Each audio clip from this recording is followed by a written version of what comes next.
Do you ever feel that you're repeating the same harmful patterns in your life or that you're unable to fulfill your dreams and goals? What if that's a disconnect from our intuition that keeps us from reaching our full potential?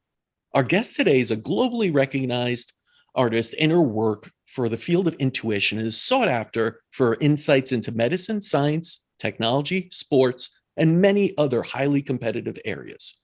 This is the story of intuitive intelligence with J.K. Dickinson. J.K., great to have you on. Thank you so much. Thank you for inviting me. Before I get into the book, which I really, really did love, The Invisible Anatomy, I wanted to kind of set the tone here a little bit and give you a platform to share your story, how you got into basically cultivating this artistry of your own intuition, which I feel so many people are lacking these days. So maybe if we heard a little bit about how you were able to understand that you were such an intuitive being, as we all are, that would set the tone for the rest of the show. Okay, thank you. I think it started, I feel that it started when I was a young girl growing up in a family with my mother using her intuition as a professional. Mm. And there was a bit of a conflict there because I was raised in a Baptist Christian environment. And at that time in the 70s, that world of psychic intuition, mediums, it wasn't a kind word. It Mm-hmm. wasn't a kind phrase. It wasn't a really respectable or credible industry. It was more looked upon as charlatanism or, things that weren't real. And so I didn't embrace what intuition is until much later in my life. I ended up in a corporate environment. I ended up opening a personnel company. And I fought very hard against whatever that was that my mom was into, whatever it was that she ended up in newspapers and fantastic findings. It wasn't anything that I was keen on exploring or understanding. I really kind of shut the door. It wasn't of interest to me at all. It seemed to be so far-fetched. Even though I knew that my mother was a very sincere, integrity-driven person, I wasn't interested. And so as I went along in my own corporate career, one thing that I did start to notice, which I really didn't want to notice, is the interviewing process. I always felt or heard this is where the person would be placed and they would be permanent as opposed to temporary. I would go into bidding situations with other corporations, very large corporations in the employment industry, recruiting industry. And I knew the number. I knew that Bank of America had a $2.7 million contract, that the rates were this amount. And after a few years, and I know it took me a little while for it to sink in because I was actually enjoying my success, was having a great time. I knew that somewhere inside myself that it couldn't be my intelligence. It couldn't just be that I was just a fantastic person and I was just so super smart, intelligent that I could, know this. And so I really started to think that I might have a gift of some sort, that I was able to access my intuition much quicker or much deeper than the average person. And so I was at dinner with a friend and he was explaining to me something about his health. And all of a sudden, I just saw the entire situation, meaning I understood why he was sick. I understood where it placed itself within his body. I understood why it happened. And I really thought I needed either more alcohol or I needed to really sit back and say, you need to be serious about what's happening because you obviously have some sort of connection to intuition, so you may want to explore it. Fast forward, I was at a clinic and I was explaining to one of the physicians that I knew personally that I may have a gift, that I may have an idea of how I could support her because she was overworked. She had 20 patients a day. And so we set up a time to sit down together. And she said, well, how should we see? Like, how should we see what your gift is or how you can explore, what you know? And I said, well, just grab 10 files.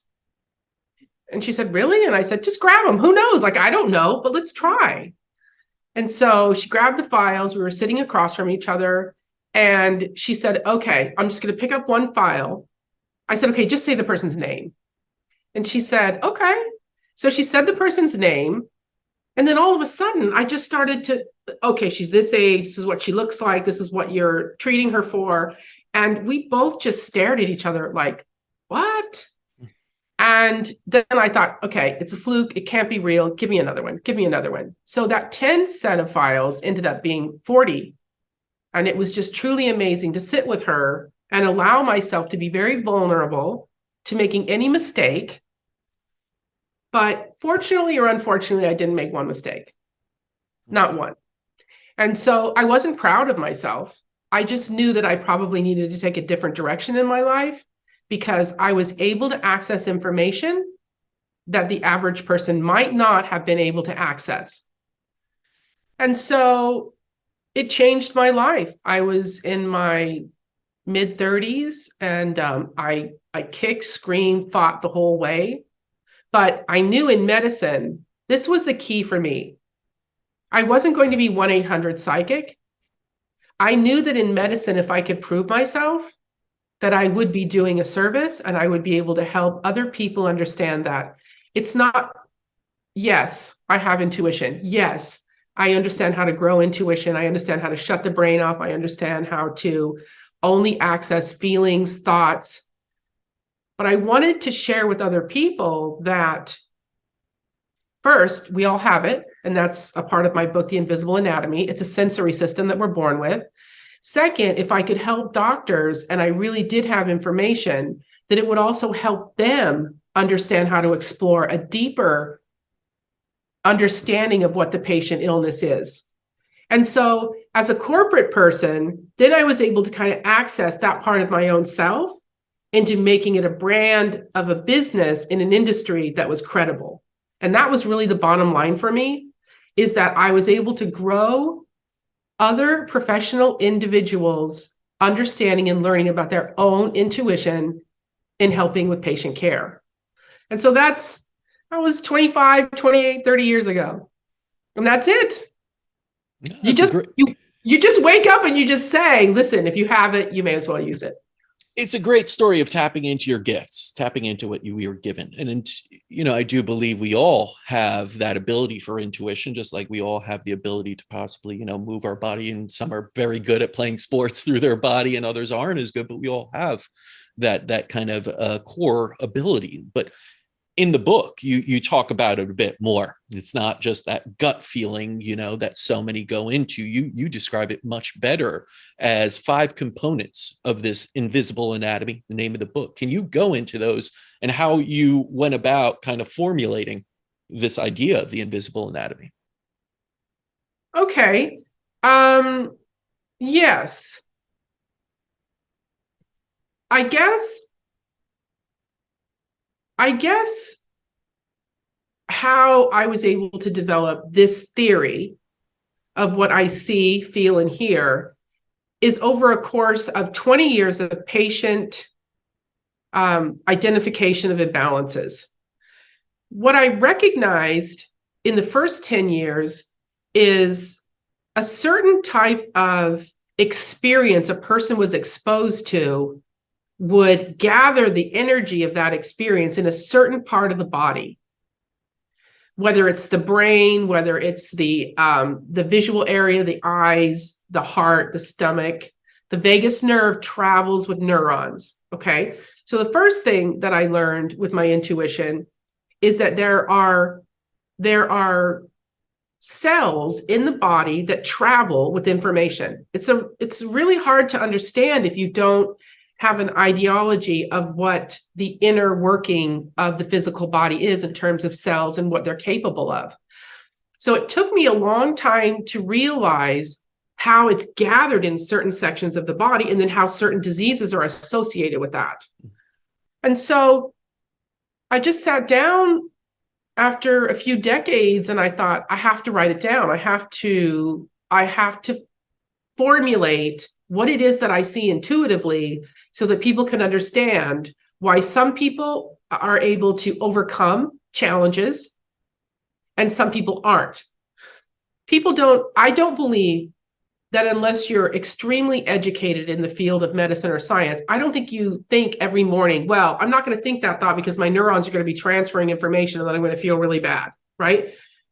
But there's some people that are able to recognize that when they have that feeling in their body of those 4 areas in the vagus nerve traveling, they're able to recognize that they need to focus on that and move that energy or move that experience or that moment away from them. Okay. And so that's why if you line 10 people up that may or may not have cancer or they're going to be susceptible to cancer, you would realize with your intuition who's going to get better and who's not, right? So you recognize that a certain part of your body is weak. And so the invisible anatomy is areas of your body that have accumulated that energy, and then you're recycling it on a daily basis without knowing it through those neurons transmitting that same energy. So let's say, for instance, you had an experience 10 years ago, and you definitely wanted to get over it, and you definitely wanted to go to therapy, and you definitely wanted to move past it, but you didn't recognize that every time you think about it, you've just engaged with those neurons, billions that are traveling through your body. The minute you recognize that that thought that needs to be understood, recognized, and then not let go, but reduce the amount of time you spend thinking about it or feeling what the experience is, that's how you're going to rejuvenate your body. And so after I realized that the invisible anatomy was a structure that could definitely change the patterns of how medicine work for certain individuals, medical doctors, naturopaths, acupuncturists, then I was able to have a research test study for a couple of years before I published the book, so that I knew for sure that what I saw was actually true. And so the pattern, 26 to 32 days, is the time frame that if you recognize what the neurons are, if you recognize what your pattern of thought is, if you choose to not continue to think about it on an ongoing basis through your awareness and your consciousness, right? Being very aware that I just don't want to think about it anymore, then that's a road for you that you can move to that you haven't thought of before. Does that make sense? Absolutely. Yeah. I think, what a lot of people, I believe, that may be listening say, well, I don't think I have those thoughts. And yet I'm still kind of finding roadblocks. And what I've seen quite a bit is that it's true. A lot of people in their conscious state use affirmations, speak to themselves in positive ways, and do a lot of work. But then there's this hidden subconscious pattern, possibly from childhood or possibly, trauma that's sitting there that is just running in the background, negating everything. You're not truly believing that affirmation deep down, even though you say in your mind, yes, I will do this. I am so. And somehow what I've even seen with patients sometimes is that subconscious part overrides the conscious, which is saying everything. And that is what's ingrained in that information highway that's going to the cells, that's shooting off on the neurons. How do we address that if you don't even realize it consciously? Right. So what you just said is very important to understand how this works. Your brain is what you're feeding that information to when you use those affirmations, your brain. There are many books which I adore about affirmations. We'd all, and I say this with sincerity, we'd all love to know that we're going to wake up, it's going to be different. We all want to know that we're going to wake up, we're going to be loved, we're going to be understood, blah, blah, blah, which I'm not minimizing. But what I'm saying is if we feed information to our brain does not have an emotion. It just doesn't. So we have to feed that information to the part of ourself that has been damaged, the part of ourself that is mourning or angry or any other emotion that goes along with it, because the brain is not making us sick unless the emotional component is feeding the brain. Because when the brain is fed, that's when the repetition happens, right? Mm-hmm. And let's just say that our brain let's put our brain on pause, because this is something that I had to do when I started to use my intuition full time, which was over 20 years ago. I don't access any information in my brain any longer. I can't. It doesn't help me. It doesn't help the person that's trying to get services or information from me. So let's just say that we only dealt with our emotions. Let's say that hidden pattern that's rotating, because we really don't want to think about it. We really don't want to talk about it. We don't want to acknowledge it. We're in a conversation and something similar happens. We can start to believe that that is a pattern that is just in our life. I can't find love. I can't get over this illness. I cannot find the job I want, right? So we're not really saying what happened, let's say, as a career. We're not really saying, you know what, I'm reminding myself of the fact that I got fired, I wasn't trusted, blah, blah, blah, right? We're not saying that. What we're saying is, I'm going to loop this around and say, I just can't find that job. I'm not respected in my field, right? But that's really only coming from that emotional experience in life that you haven't really addressed in a way that it's affecting you physically, it's affecting you mentally, right? And so we don't have to address everything that's happened in our life. That's another thing that I find very interesting. Really, most people only have 2 or 3 unfortunate, holding on to, oh my God, I can't move past it, moments. But we somehow start to use a tornado into everything in our life is not working, where it's really 1 or 2 things that we can look at differently. And is it hard? Of course it's hard.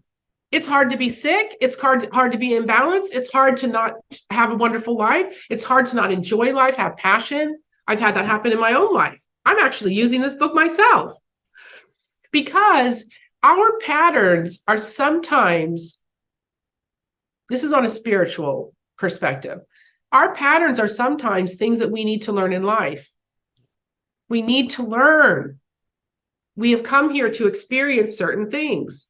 And so if that weakness happened early on in life, then we're going to address one of those hardships that are making us who we are.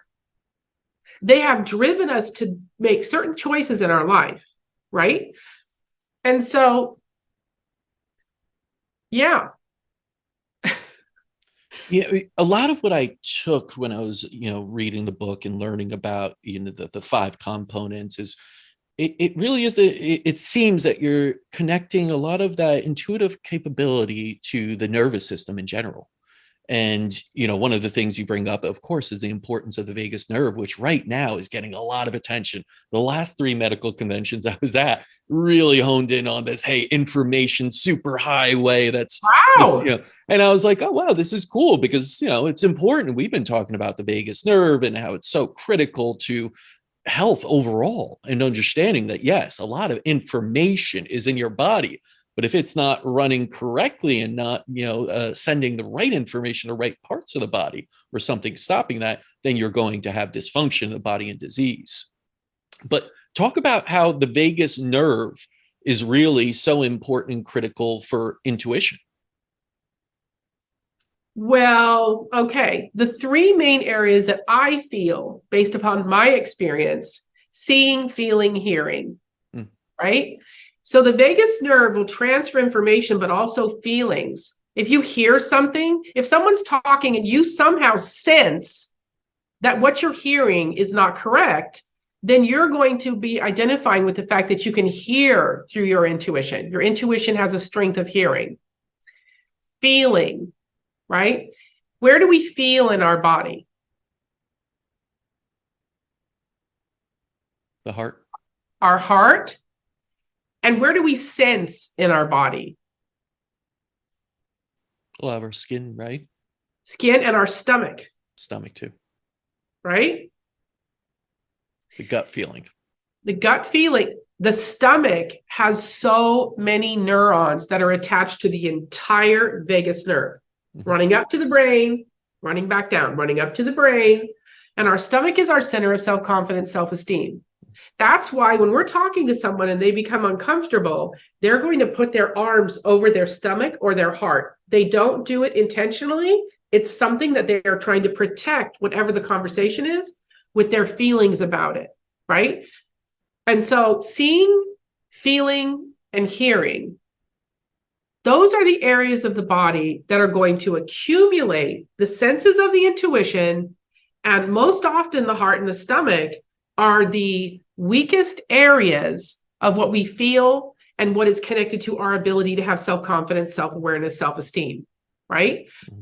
And so when you look at the vagus nerve and your stomach's constantly in turmoil or imbalanced, inability to accept nutrition, and it could be in various ways, we know that that's our weak part of our body, which if it's a weak part of our body, it's a weak part of us as a human being. Our self-esteem, self-assurance, self-awareness, how we see ourselves in life, how we think other people see us, which is not always the truth, then we're going to have the vagus nerve working overtime because the stomach has so many impulses, right? Mm-hmm. Does that make sense? Absolutely. And so the importance is more, yes, having an understanding of the vagus nerve. First, the industry now in medicine and science, I've heard that they are now paying closer attention so that they can also explore some of those avenues to be a benefit to humanity. Understanding the vagus nerve and understanding that there are neurons in the body. We need to understand that just because we have a thought and then we don't have it anymore, that doesn't really matter because you've just injected that thought that's now running through the vagus nerve that basically controls the organs, everything about the human body, right? One thing that I want to talk about, if I may, is a lot of times people feel that anxiety is a weakness or an illness. I'm not saying it's not, but what I've learned in my practice is that anxiety can sometimes be an indication of your body's sensory system telling you you're in danger, you need to be aware, is this a pattern you're repeating?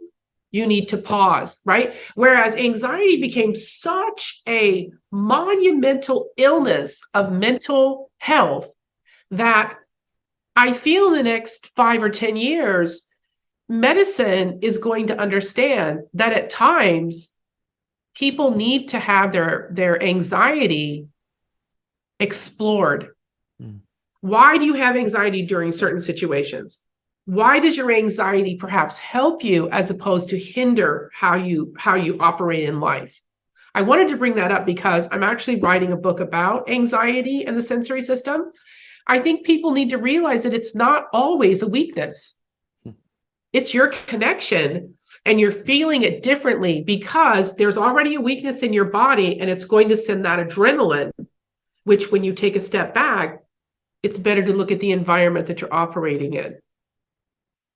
Yeah, it's interesting because, some could make the kind of connection. Anxiety sometimes could be like a spidey sense, right? It's almost showing you that's what Spider-Man would have, almost an anxiety ridden and flash that something bad's coming. And yeah, it would come and, but we try and shut that down. We don't want to be anxious. We want to, we subdue it. We get on medication very easily. And it seems that now you're hearing a lot more children, of course, are ending up in the ER basically for mental health and terrible anxiety. How do we also, cultivate that idea of, hey, maybe that there's usefulness to it, but also not the crippling type that is chronic? I think as anything, awareness, having more people give an explanation of how it might be different than what you've interpreted originally or what you've been told or what you've read. One thing that I want to address when you're talking about children and anxiety, I've worked with many families with children with anxiety. Now, when I say this, I want to make it very clear that I'm just talking about some families, okay? There are children that are so sensitive and so sensory driven that, let's say they're in a house with two parents that scream all the time. The parents aren't screaming at them. The parents aren't screaming because they're fighting. It's just a way that they operate. My ex-husband's Italian, and I can tell you, oh my gosh. So It's not good, it's not bad, but there are children that can pick up that level of strength through those conversations that then are going to start to ignite their vagus nerve. That vagus nerve is going to go haywire. Their stomach's going to hurt, their heart's going to palpitate, their brain's going to think something's wrong, and they could go right down that path if they weren't understood in the sensitivity of their body relating to the environment they live. Or for instance, kids in school. I work with so many kids in school. They get anxious because their brain is so overworked with testing, especially in the high-end areas where they depend on that money from the testing scores. They go into the classroom and they can hardly operate. They can hardly move. They can hardly think because they're so scared. That can be looked at as you have ADD, you have ADHD. I'm not saying that they don't. And sometimes people get a little frustrated with me.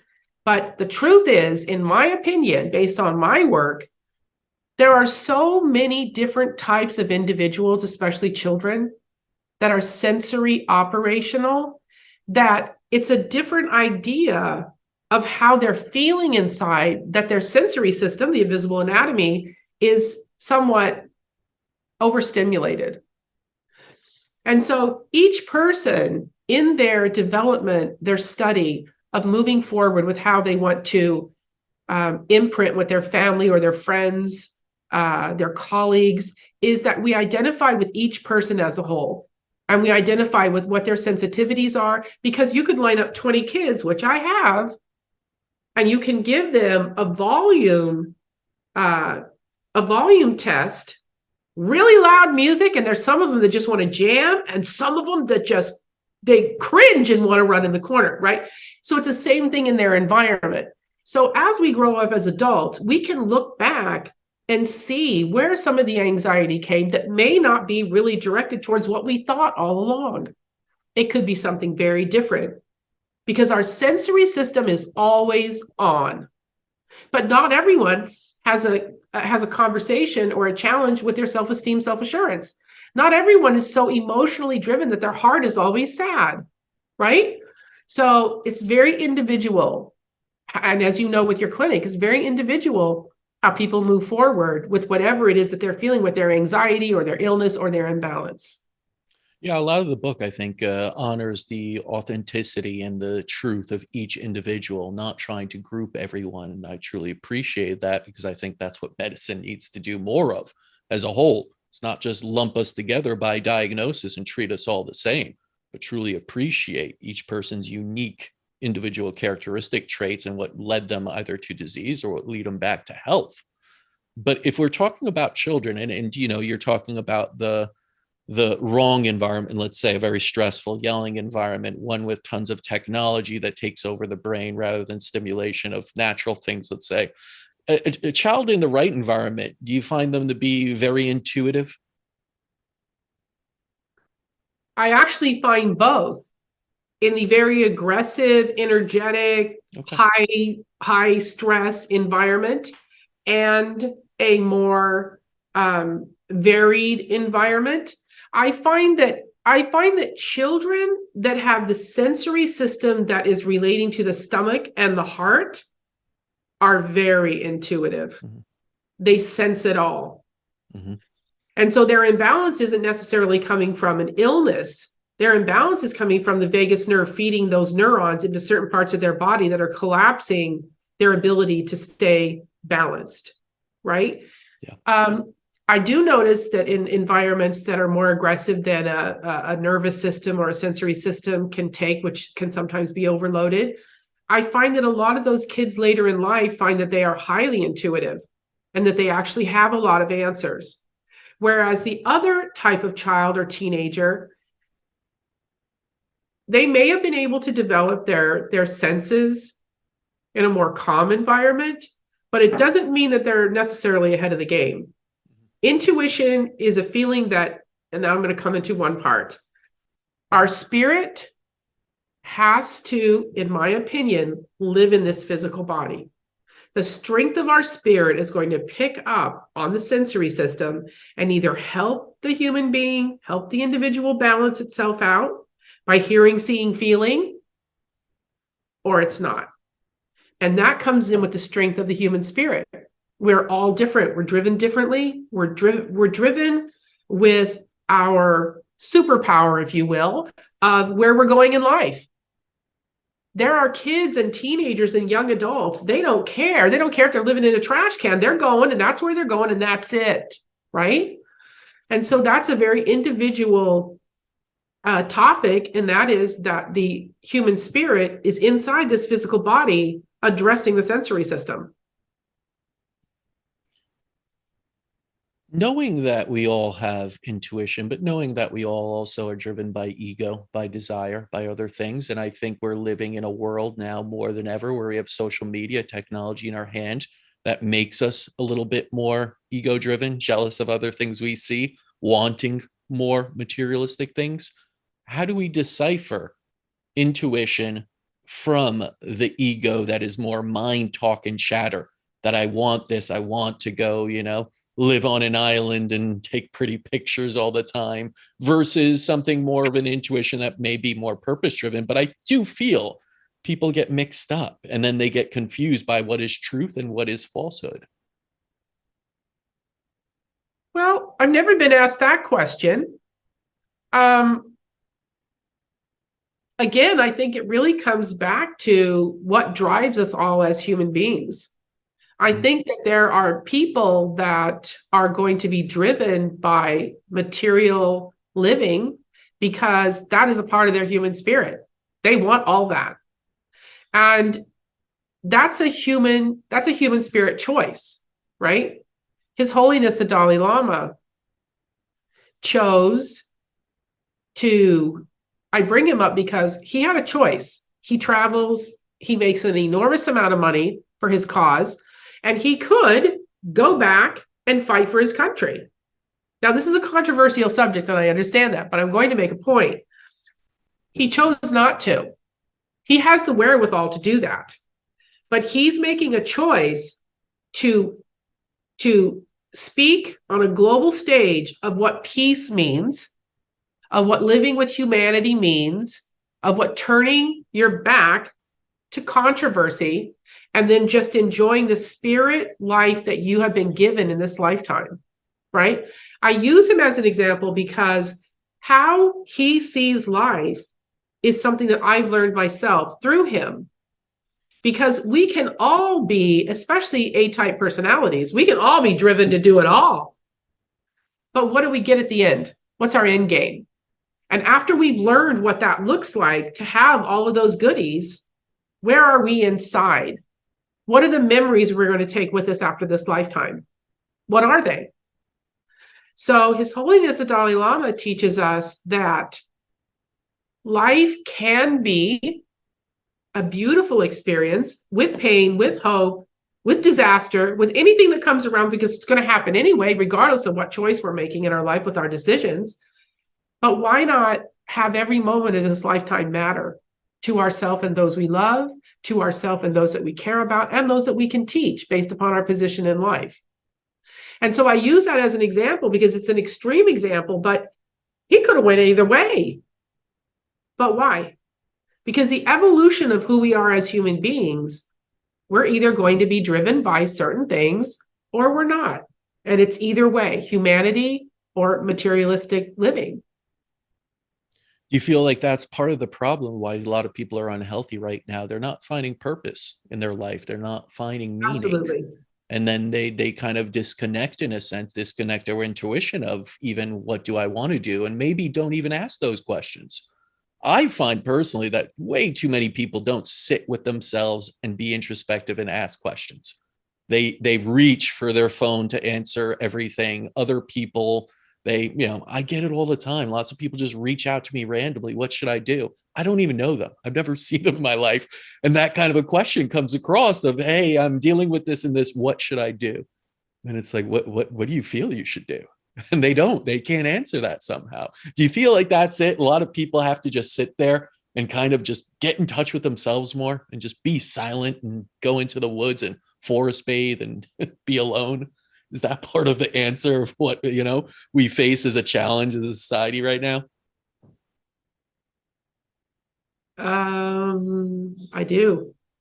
I Yeah. feel that I feel that whatever has happened, which I have a very strong opinion about, I feel that whatever's happened in the last 5 to 10 years with technology and access and exploitation of things that aren't as meaningful as a human spirit would be able to learn and enjoy.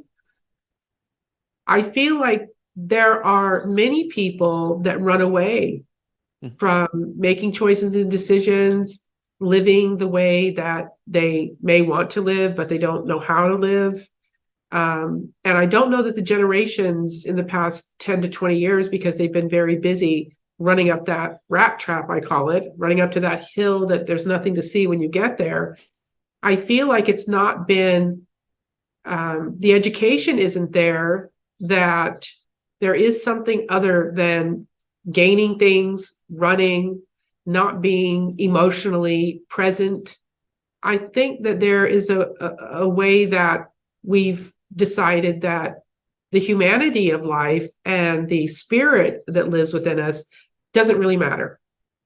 And that's a big problem if you want to leave this life with a few memories that you will feel proud of, or you feel honored that you had the opportunity to be engaged in that. But this is a very deep topic that we're talking about. And this means that people would have to have that consciousness, whether they can tap into it or not, but they would have that sense within themselves that they want more. Right? I mean, I remember when maybe 20 years ago, when 30-year-olds didn't 30 and 40-year-olds, they wanted to stay home. They wanted to work part-time. They wanted to be involved with their family. They wanted to be involved in, what they were creating. They took a step back, like you're saying, go into the forest, enjoy yourself, work a little, enjoy yourself. But I think that was so short-lived, because today it's just balls to the wall. Let's go. I mean, what else can we get? What else can we get? What else can we see? What else is going on? This phone isn't good enough. Let's get another one. So that really is a conscious choice. And whether you're born into a family that is aware, whether you're born into a family that educates you that there's more to life, as a young adult or an adult, you have that decision yourself. A lot of people say, well, I didn't have that. I wasn't engaged in this. I didn't learn that. Well, okay. But as an adult, we can open our eyes and see what's going on around us. And so that idea that, it's not something that you were engaged with or about, if you have a phone, you know about it. I mean, look how many apps there are now to go to sleep. Isn't Matthew McConaughey isn't his app just like, right? So we are definitely, billions of people are buying those apps. So whatever they're looking like on the outside, that's not what's happening when they're at home trying to go to sleep. Right. No, it's a really, really deep discussion on all these things. And even the part you brought up about the parental influence and how that's happening now. Because I was reading one of the cases, you give a lot of great cases throughout the book of people, real life experiences of people challenged with other things and how they've broken free through developing intuition and addressing some of those 5 components of the invisible anatomy. But one was the story of Isabella with her mother. And, I believe she was anorexic and had a very hard time and was asking, went to all the specialists and was asking, why am I not healing? What's wrong with me? And it turned out it was very heart-centered, but it was also her mother was influencing her. And I remember you said she would kind of answer the questions for her, and you tried to get her alone, and the mother didn't like that. We have the ability to break free from our parents, but somehow we don't, and sometimes those influences aren't the best on us. What's your advice? Because in your work with Isabella, there was a little bit, she was able to detach from the mother's influence, the mother's kind of wanting her to be a certain way when she wasn't that way, that was driving her. What would be your advice for people, let's say, adults now, not children, that are trying to break free and maybe have that feeling that, their parents did have some influence or maybe had expectations of them that they didn't reach? how do you break free and kind of consolidate those ideas of I'm not good enough, in a parent's mind? I'm going to address the parent and then I'll address the child. And Yes. even though we're adults now, and I also want to address that Isabella passed away. Oh no. She was not, she could not recover. And her mother actually never left her side with the drilling. Mm. And I actually worked with another young woman a few years ago with a similar situation. And she was 21 years old and she passed away. So this is a very serious subject matter for me because I'm a very heart-centered person, and these are very emotional things that I go through with the individuals that I've worked with. And what I've discovered, in my opinion, because you can never say that it's just the God's truth, you know that. So in my opinion, if you could see your parents as a human spirit that came into this world without that label, without that title, mom, dad, you would be able to see if it's a healthy environment or it's not. You would be able to see the truth about what your participation actually should be. Because if you take and disconnect that label, that name, that ideology of what we feel those two people should be, or that person should be, if we had come from a single parent, mm-hmm. If we separate that and take it away, then we know instinctively what that relationship should look like. We know. And so I recommend to people that I work with, and even though it could be painful, which is more painful, illness from it or awareness from it? Is that person healthy in your life? If the person is not healthy in your life, then slowly disconnecting the ongoing dialogue, whatever that may be, once a week, once a year, disconnect and then start to break through and break away from the thoughts involved and all of the things that you believe you haven't done right, or you're not good enough, or you should do. All of that pattern of thinking that has been drilled into you, going through your vagus nerve, going through and living inside your neurons. Take the step to say, I'm going to look at these two people. I'm going to look at this person as a human spirit. What is their pattern of life? And what is their true connection to you? Right? It's not an easy undertaking, because we sympathize with our parents. We sympathize with their behavior, even if it's poor and aggressive and affects our health. We sympathize because the word, it's my mother, it's my father, it's my sister. I know she abused me, but it's my sister. Wait a minute. My sister's name is XYZ. Now I'm going to say the person in my life's name is XYZ. Cut the sister out. How are you doing? You wouldn't talk to that person, right? So we give so much strength and so much expectation to our parent because we want that loving parent. We want the loving parent. And we wait around and we wait around and we want that person to be better. So as young children, we're helping. We're helping. We're doing it. You can do it. We're helping. Whether we're saying that or not, we're doing it because we want to put that family unit together to make it look right, feel right, be right. But you can't. That human spirit is on their own destiny.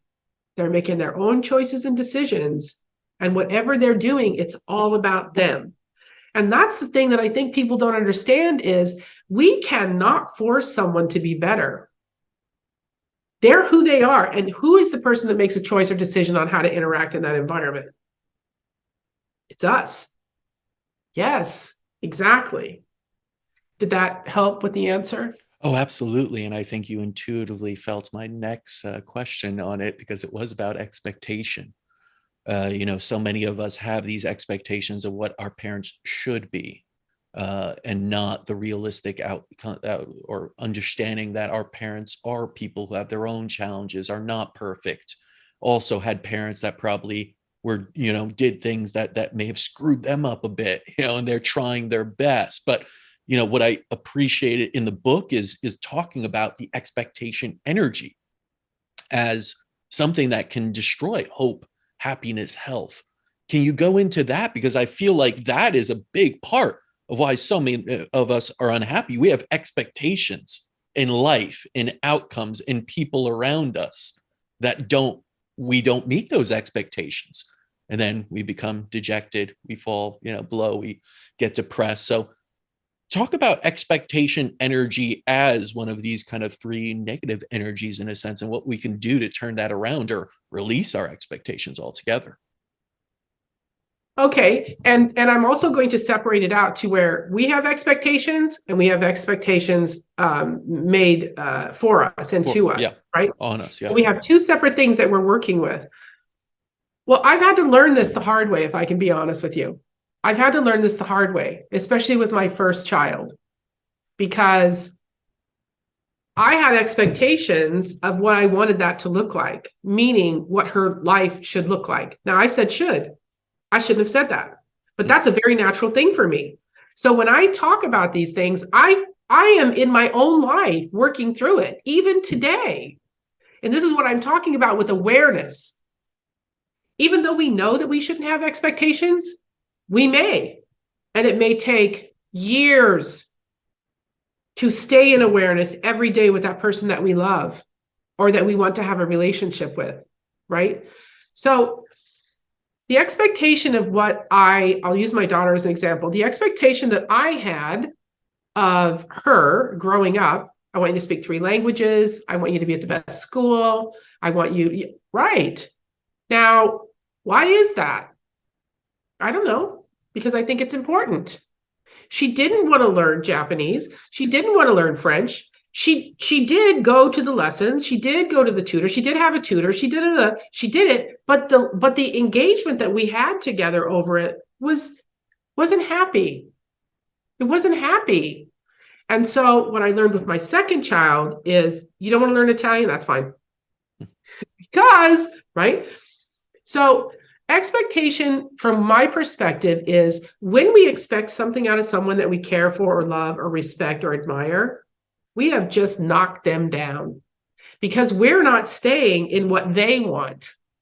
We're not appreciating and enjoying and loving and honoring. And I don't use that word lightly. I mean, truly honoring what that human spirit is here to do. Maybe she didn't want to learn those languages, right? She wanted to focus on something else. Well, not in my house. It wasn't actually like that, but that's how sometimes we can act, right? And so as time went by, it took me a very long time until I said, okay, just forget it. Well, wait a minute. Was that loving? It was, I was tired and I just didn't want to give any more energy to it. How did that make her feel?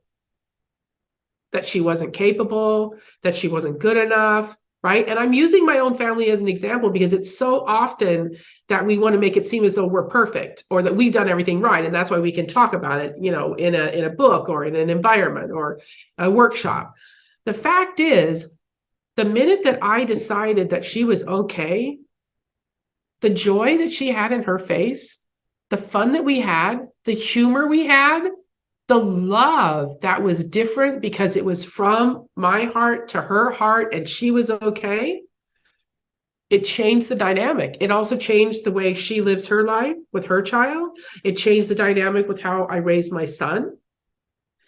And it also changed the way I see myself in the expectation that my children have of me. Now that's hard. Do you have children? I don't know. That's very hard because children have expectations we just talked about with their parents. You need to be this. You should be dressing like this. What about this? What about this? Are you going to do this?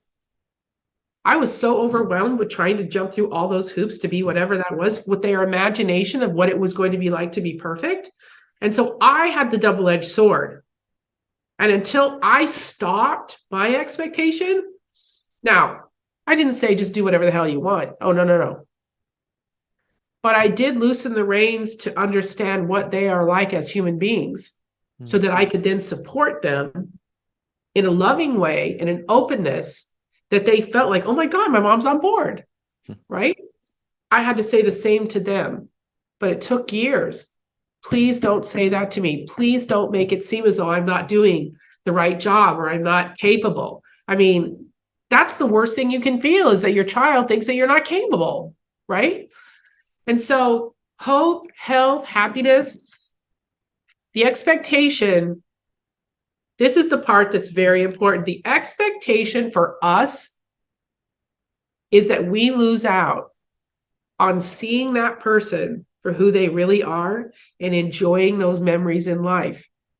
No one is going to do everything and have the expectation, living up to the expectation that we believe. No one. It's not going to happen.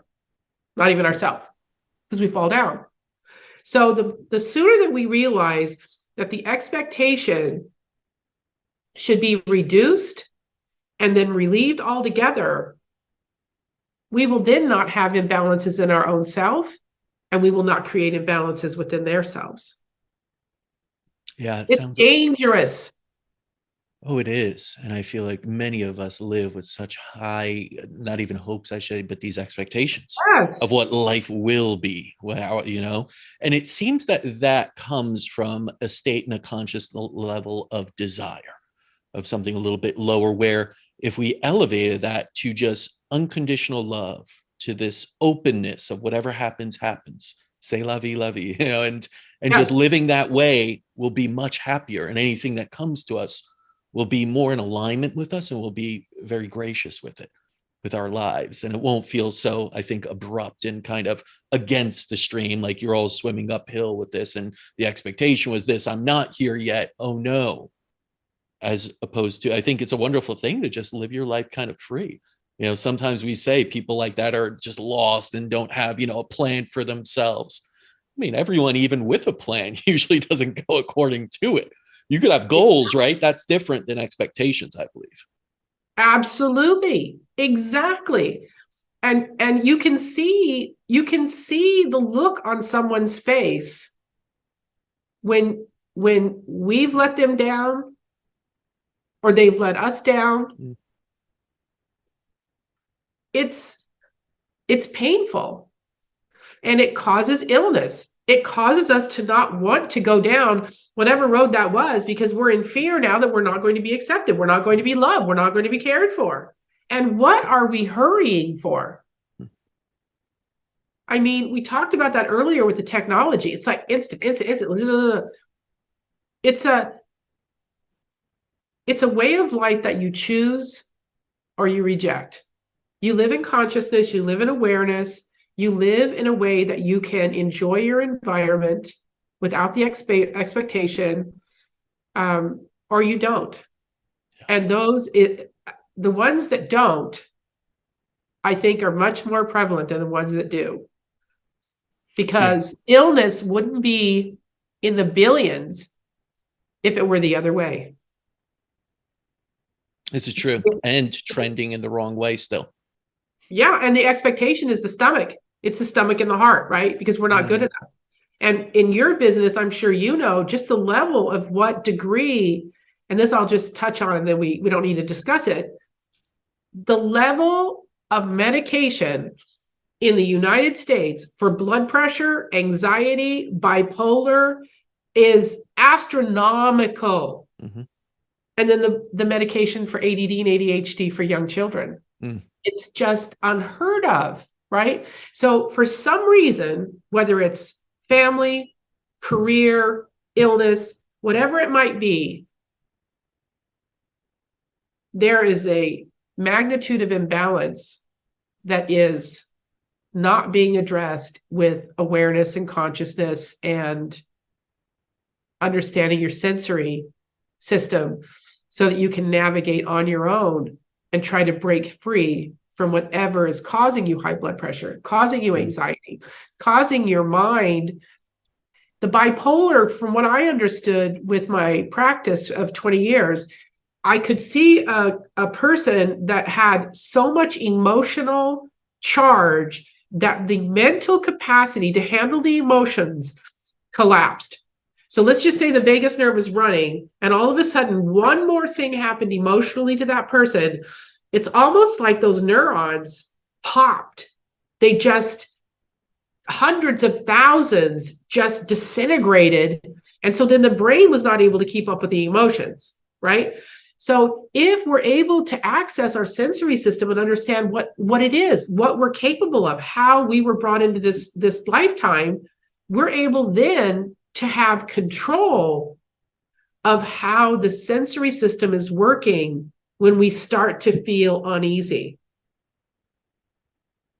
And that brings us back to our more authentic and truthful self. And I have to say, beyond the expectations that are given to us by ourselves, our parents and peers, there's societal expectations.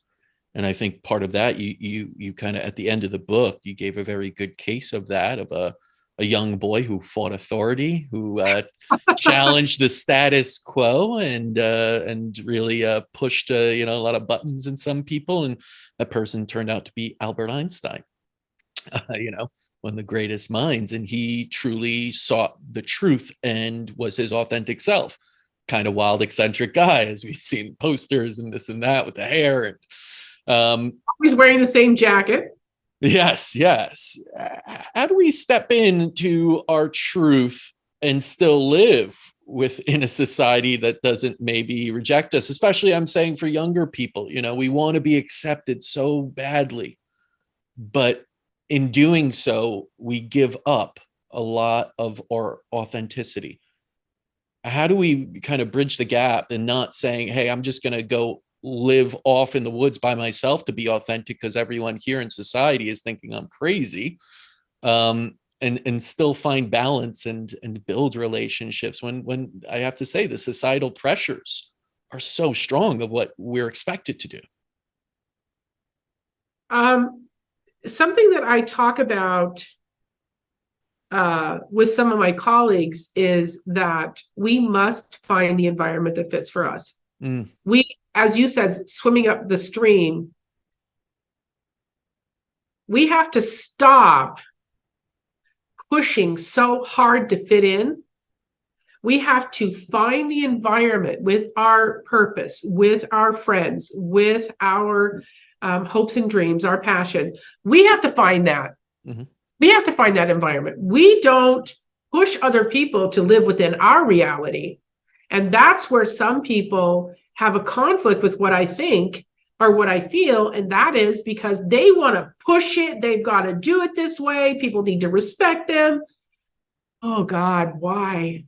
Why? Because if you go right over here, they might have like minds.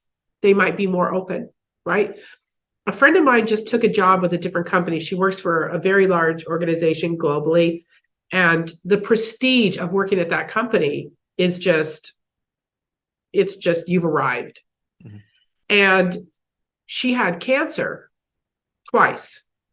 Okay. So I don't know where she arrived to. It's that hill that I was talking about where you look down and you can't see anything. She finally, after the second bout of cancer, said, I understand. I have to go. And I said, well, either that or die. And it wasn't a flippant comment. It was the reality. You've already had it twice. It's up to you now. You're over 50. Make up your own mind. When you're in an environment where you think you cannot escape it for many reasons, money, prestige, whatever it is, lack of self-confidence, and you're dying, I'd want to take a look at it. She went to work for another company that is exactly her music. When she stepped in, her whole body, and when I say her whole body changed within the first week. Her blood test changed, her oxygen level changed. It's like it's not just leaving that environment behind. It's that she was in an environment where she could actually be herself. She could actually bring the gifts that she has, bring the talent that she has. She's been there now 7 months, and her whole chemistry is different. And so I say, fit in where you fit in, and don't try to swim upstream. Why? Right? Because you're the only one that's affected by it. And I think once you start to really fall in line with your authentic self, with that heart-centered kind of purpose of what you are, you're going to attract the people, the experiences, everything else. That's just the law of attraction there. So, JK, what's the one thing you'd want people that are reading this book to leave with? That you have the power, Mm, that you have the power, that your spirit that lives within your physical body has the power to maneuver and go wherever you want it to go. You don't need to apologize for removing yourself from situations that aren't good for you. You don't need to be afraid to make choices and decisions that are going to make you happy. That you own it all. It's not going to be one small key or a large key that you pick up along the way. You have it. So listen to yourself. mm. Incredibly empowering message. And I truly believe everyone that reads this book will walk away with that as well and see how powerful they are. So thank you for that. Where can people learn more about you and pick up the book?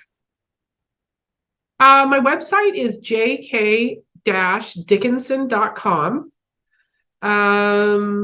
And I think Barnes and Noble. I mean, I think if you just go online and I You can don't find it promote online. Amazon. I I was gonna don't say, I promote think I think Amazon. I got mine on that place that Jeff Bezos owns, but you don't have to promote it. I agree. They get enough. They don't need any more. And Jeff's up here in this area, so yeah. No. Yeah, up in the Yeah, Washington area. I don't want to be an Amazon superstar. No. I mean, there's something beautiful also in just going locally and doing things like that, and not doing the mega corporation kind of a thing that's been going on and consolidating to just this Goliath that kind of takes advantage of everyone. So I am Barnes and behind that too. Noble. Yeah, the Barnes and Noble, they're still trying to hold out. It's a place that people can go. And the bulk of my books are actually used as teaching tools. Mm, They're used at various university, medical clinics, things like that. But Barnes and Noble, yeah, brick and mortar, they're still alive. Go that's in, right. actually feel the book, take it for a test drive first, and then purchase it, reread it, gift it Yes, to others. yes. Well, JK, thank you so much for coming on, sharing, and hopefully bringing us to a next level of intuition and health. Thank you. Thank you for having me. It's such a pleasure to meet you. You And I'm too. You really too. excited No, about all the things that your clinic's doing in New York. As I said, I really, really thoughtfully read through your website, and I think that you're doing incredible stuff. And I'm really honored to have the opportunity to talk on your podcast, but also to learn more about your family and the commitment to humanitarian ideology of what medicine and wellness is. I truly appreciate that, JK. Thank you so much. As you heard here, we're all born with innate power of intuition, whether we listen to it or not. But we could all do better to improve that intuitive capability. It's the most intelligent language we have. Be sure to check out JK's book, The Invisible Anatomy. Until next time, continue writing your own healing story.